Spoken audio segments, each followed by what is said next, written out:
ابراہیم علیہ السلام کو جب آگ میں ڈالنے کا واقعہ پیش آیا تو آگ جب آپ کے لیے گلزار بن گئی، اس واقعے کے بعد آپ نے ایک علاقے بابل کی طرف ہجرت کی اور مصر سے ہوتے ہوئے اس جگہ پر پہنچے جہاں یہ بیر سبا، یہ کنواں موجود ہے۔ اس وقت حضرت ابراہیم علیہ السلام کی عمر جوانی کی عمر تھی۔ اللہ پاک نے آپ کو بہت سارا مال عطا فرمایا۔ آپ کے پاس مویشی جو تھے، گائے، بھینسیں اور دیگر جانور بہت زیادہ ہو گئے تھے، یہاں تک کہ لوگ آپ کو شیخ صالح، نیک بزرگ کے نام سے پکارتے تھے۔ اللہ کے آپ نبی بھی تھے تو آپ سے بڑی لوگ محبت کرتے تھے، آپ کو شیخ صالح کہہ کے پکارتے تھے۔ اب یہ ہوا کہ آپ کی کچھ لوگوں نے بے ادبی کی اور آپ سے کہنے لگے کہ آپ یہاں سے چلے جائیں۔ حضرت ابراہیم علیہ السلام نے کوئی لڑائی جھگڑا نہیں کیا، اپنا سامان اٹھایا اور آپ اس علاقے سے چلے گئے اور جبرون نامی شہر تشریف لے گئے، جس کو آج کل اس شہر کو الخلیل کہتے ہیں۔ بہرحال اللہ کریم انبیاء کرام کی یہ ادبی کیسے معاف فرماتا؟ اللہ پاک تو اپنے نبیوں سے بڑی محبت فرماتا ہے، رب کریم بے ادبوں کو ضرور سزا دیتا ہے۔ اب کیا ہوا کہ اس علاقے کے لوگوں کو یہ سزا ملی کہ جب وہ اس کنویں کے پاس پہنچے جہاں سے پانی لیتے تھے، وہ سارا کنواں جو ہے وہ سوکھ گیا تھا، بلکہ اس شہر میں جتنے بھی کنویں تھے سارے ہی سوکھ گئے تھے۔ یہ لوگ بڑے پریشان ہوئے کہ پانی کا ایک قطرہ نہیں، کدھر گیا پانی؟ کچھ لوگوں نے کہا کہ شیخ صالح کی بے ادبی کی ہے، اللہ کے نیک بندے کو ہم نے تنگ کیا ہے، یہ ہو سکتا ہے اسی وجہ سے بے ادبی کی ہمیں سزا ملی ہے۔ اب یہ لوگ پھر حضرت ابراہیم کی بارگاہ میں حاضر ہوئے، معافی مانگنے لگے کہ حضور ہمیں معاف کر دیں، ہم نے آپ کو باہر نکال دیا، حضور واپس آ جائیں، اس شہر میں پھر کرم فرمائیں۔ حضرت ابراہیم علیہ السلام نے کہا کہ میں تو نہیں آتا، اب تم میری 7 بکریاں لے جاؤ، ایک ایک بکری کو ایک ایک کنویں کے پاس کھڑی کر دو، جیسے ہی وہ بکریاں کنویں کے پاس پہنچے گی انشاءاللہ کنویں میں پانی واپس آ جائے گا۔ اب یہ لوگ 7 برکت بکریاں لے کر واپس آئے، جو ہی انہوں نے بکریوں کو کنویں کے پاس کھڑا کیا، اللہ کی رحمت دیکھیں، اسی وقت کنویں ابل پڑے اور دیکھتے ہی دیکھتے پانی سے کنویں بھر گئے۔ اسی وجہ سے اس مقام کا نام بیر سبا یعنی 7 بکریوں والا کنواں، یہ نام مشہور ہو گیا۔ میرے پیارے اسلامی بھائیوں، اس واقعے سے کیا سیکھنے کو ملتا ہے؟ پہلے تو حضرت ابراہیم علیہ السلام کی کیا شان ہے، جو ذوالحجہ کا مہینہ ہے حضرت ابراہیم کی ہمیں یاد دلاتا ہے۔ جتنے حج کے ارکان ہیں اس پہ حضرت ابراہیم کی، حضرت اسماعیل کی، بی بی ہاجرہ کی یادیں ہیں۔ صفا مروہ پر جائیں تو بی بی ہاجرہ کی یاد آتی ہے، اور سبحان اللہ آپ ابو الانبیاء ہیں۔ یاد رکھیے حضرت ابراہیم کے بعد جتنے بھی انبیاء آئے اس دنیا میں، سب کے سب حضرت ابراہیم علیہ السلام کی اولاد میں سے ہیں۔ حضرت ابراہیم کا مقام سرکار دو عالم صلی اللہ تعالی علیہ وسلم کے بعد کائنات میں سب سے افضل اگر کوئی ہستی ہے تو وہ حضرت ابراہیم علیہ السلام ہیں۔ اور سبحان اللہ حضرت ابراہیم کی جہاں اور بہت ساری برکتیں ہیں، آپ کی ایک اور شان یہ بھی ہے کہ آپ کا جو چہرہ انور ہے وہ سرکار دو عالم علیہ السلام سے بڑی مشابہت رکھتا تھا۔ میرے آقا علیہ السلام فرماتے جس کو ابراہیم کو دیکھنا ہو وہ مجھے دیکھ لے۔ ہیں نبی پاک کے چہرہ انور سے حضرت ابراہیم علیہ السلام کا چہرہ بڑا ملتا، تو سبحان اللہ ایک تو ان کا مرتبہ اتنا بڑا۔ تو پتہ چلا کہ اللہ والوں کی، اللہ کے نیک بندوں کی اگر بے ادبی کی جائے تو پھر رب عز و جل برکت اٹھا لیتا ہے، پھر اللہ اسے سزا دیتا ہے۔ علماء کرام موجود ہیں، میرا تو بہت چھوٹا سا مطالعہ ہے مگر 2 ہی چیزوں کے بارے میں پڑھنے کا موقع ملا کہ 2 برے کام ایسے ہیں، اگر کوئی بندہ ان 2 برے کاموں میں سے کوئی کام کرتا ہے تو اس کے بارے میں فرمایا یہ کام کرنے والا ایسا ہے کہ اللہ اس سے جنگ کا اعلان فرماتا ہے۔ یہ کتنے بڑے برے کام ہوں گے؟ وہ 2 برے کام کون سے ہیں؟ ایک تو سود کا کام کرنے والا، اور دوسرا فرمایا اللہ کے کسی ولی سے جو دشمنی کرے رب اس سے جنگ کا اعلان فرماتا ہے۔ اب مجھے بتائیے اللہ سے جنگ کر کے کوئی جیت سکتا ہے؟ نہیں نا۔ تو پھر ہر معاملے میں ہر طریقے سے کسی بھی صورت سود کے قریب نہیں جانا ہے۔ اب سوال یہ ہے کہ ہمیں کیسے پتا چلے اللہ کا ولی کون ہے؟ یہ ذرا سمجھیے گا میری بات۔ اللہ نے اپنے اولیاء کو اپنے بندوں میں چھپا کر رکھا ہے۔ دیکھیں انبیاء تو جن کے نام ہمیں معلوم ہیں وہ انبیاء ہیں، ٹھیک ہے، اور 1 لاکھ کم و بیش 24,000 انبیاء جتنے بھی اللہ کے انبیاء ہیں سب پر ہمارا ایمان ہے۔ اب صحابہ کی بھی ایک لسٹ ہے کہ جنہوں نے نبی پاک علیہ الصلوۃ والسلام کا دور بھی پایا اور ان کا دیدار کیا یا ان کی صحبت اٹھائی، ایمان کی حالت میں ان کا دیدار کیا یا صحبت اٹھائی اور ایمان پر ان کا خاتمہ ہوا، وصال ہوا، وہ صحابی ہیں۔ لیکن ولی کو کیسے پہچانے؟ تو علماء فرماتے ہیں کہ اللہ نے اپنے ولیوں کو لوگوں میں چھپا کے رکھا ہے۔ ہو سکتا ہے آج شکارپور کے اس اجتماع میں اللہ کے بہت سارے اولیاء کرام موجود ہوں، ہمیں نہیں پتا۔ تو اب کرنا کیا ہوگا کہ ہمیں ہر مسلمان سے ادب سے بات کرنی ہے، ہر مسلمان سے پیار سے بات کرنی ہے، کسی کا دل نہیں دکھانا۔ کیا پتا میں کسی کے ساتھ بدتمیزی کروں وہی اللہ کا ولی ہو، اور ویسے ہر مسلمان کے ساتھ بدتمیزی سے بچنا ہے۔ ادب تو سب کا کرنا ہے، لیکن اللہ کے ولی کے ساتھ تو بیڑا غرق ہو جائے گا نا۔ تو اپنی زبان کو احتیاط سے استعمال کریں، لوگوں کے ساتھ جو ہے وہ بدتمیزی نہ کریں، کسی پر ظلم نہ کریں، کسی پر زیادتی نہ کریں۔ ہمیں کیا معلوم اللہ کی بارگاہ میں اس کا کیا مرتبہ ہے، بلکہ احادیث میں یہ مضمون ملتا ہے کہ کچھ لوگ ایسے ہوں گے کہ جو پراگندہ بال ہوں گے، یعنی بال بکھرے ہوئے ہوں گے، کپڑے ان کے اتنے اچھے نہیں ہوں گے، ان کو اپنی محفل میں کوئی نہیں بلاتا ہوگا، نہ آئیں تو کوئی نوٹس بھی نہیں کرتا۔ آقا علیہ الصلوۃ والسلام فرماتے ہیں مگر اللہ کی بارگاہ میں ان کا وہ مقام ہوتا ہے کہ اگر وہ قسم اٹھا لیں کسی معاملے پر، رب ان کی قسم پوری فرما دیتا ہے۔ ہم تو عام طور پہ لوگوں سے ملتے بھی ان کے لباس کو دیکھ کے، ہاں یار یہ ذرا رکھ رکھاؤ والا ہے، اس سے ملنا ہے، اس کو ساتھ بٹھانا ہے، نہیں یار اس کے کپڑے میلے ہیں، یہ تو دکھنے میں بڑا غریب لگتا ہے، ٹوٹی ہوئی چپل پہن کر آیا ہے، اس کو کہاں اپنے قریب آنے دوں، اس کے کپڑوں سے بو آ رہی ہے۔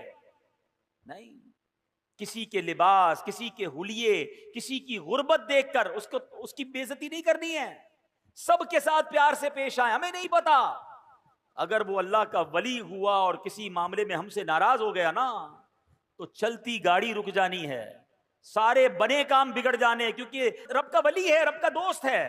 ہمیں نہیں پتا ہم کسی کے ساتھ زیادتی کریں اور پھر جب رب بدلا دے، رب کی قدرت کی طرف سے بدلا آتا ہے، تو ہم مارے جائیں گے، ہم تباہ و برباد ہو جائیں گے۔ تو اے میرے پیارے اسلامی بھائیوں، پہلا مدنی پھول یہ لے کر جائیے، کسی مسلمان کے ساتھ زیادتی نہیں ہونی چاہیے، کسی مسلمان کو تکلیف نہ پہنچائیں۔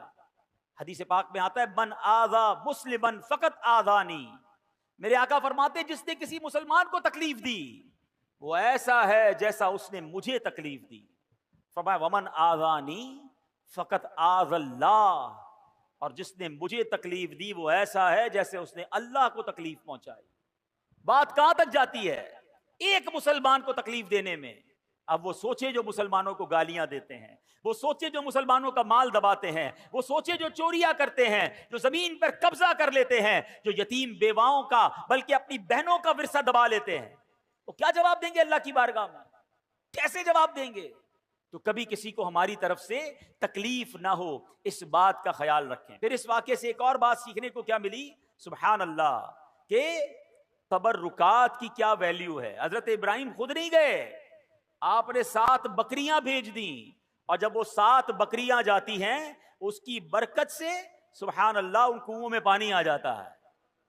تو پتہ یہ چلا کہ اللہ کے جو اولیاء ہوتے ہیں، رب کے قریب جو لوگ ہوتے ہیں، ان کے قرب والی تبرک والی چیزوں میں بھی بڑی برکت ہوتی ہے۔ ان تبرکات کی برکات سے مشکلات ٹل جاتی ہیں، پریشانیاں حل ہوتی ہیں، دلوں کو سکون ملتا ہے، بیماریاں دور ہوتی ہیں۔ ارے جناب لوگ کہتے تبرک کی کوئی ریفرنس دیجئے، تبرک کیسے ہو گیا اور تبرک کا کیا جناب کوئی حقیقت ہے؟ ارے آپ نے اگر قرآن پڑھا ہوتا تو یہ سوال کبھی ذہن میں پیدا نہ ہوتا۔ پڑھیے سورہ یوسف، پڑھیے اس کی تفسیر۔ حضرت یعقوب علیہ السلام جب حضرت یوسف کی یاد میں آنسو بہاتے تھے، آپ کی بینائی کا ضعف بڑھ گیا، بینائی کمزور ہو گئی، بہت طویل واقعہ ہے۔ حضرت یوسف کو جب پتا چلا، جب آپ مصر کے بادشاہ بن چکے تھے، اللہ اکبر، حضرت یوسف بھی اللہ کے نبی ہیں، ذرا غور سے بات سنیے گا، حضرت یعقوب بھی اللہ کے نبی ہیں، یہ دونوں نبی اللہ سے یقیناً دعا کر سکتے ہیں، مگر حضرت یوسف اپنے بھائی کو کہتے ہیں ایسا کرو، میرا یہ قمیص جو ہے لے جاؤ میرے والد کے پاس، ان کی آنکھوں پر رکھ دینا، اللہ اس کی برکت سے ان کی بینائی کا ضعف دور کر دے گا۔ اور یہ واقعہ قرآن میں بیان ہو رہا ہے۔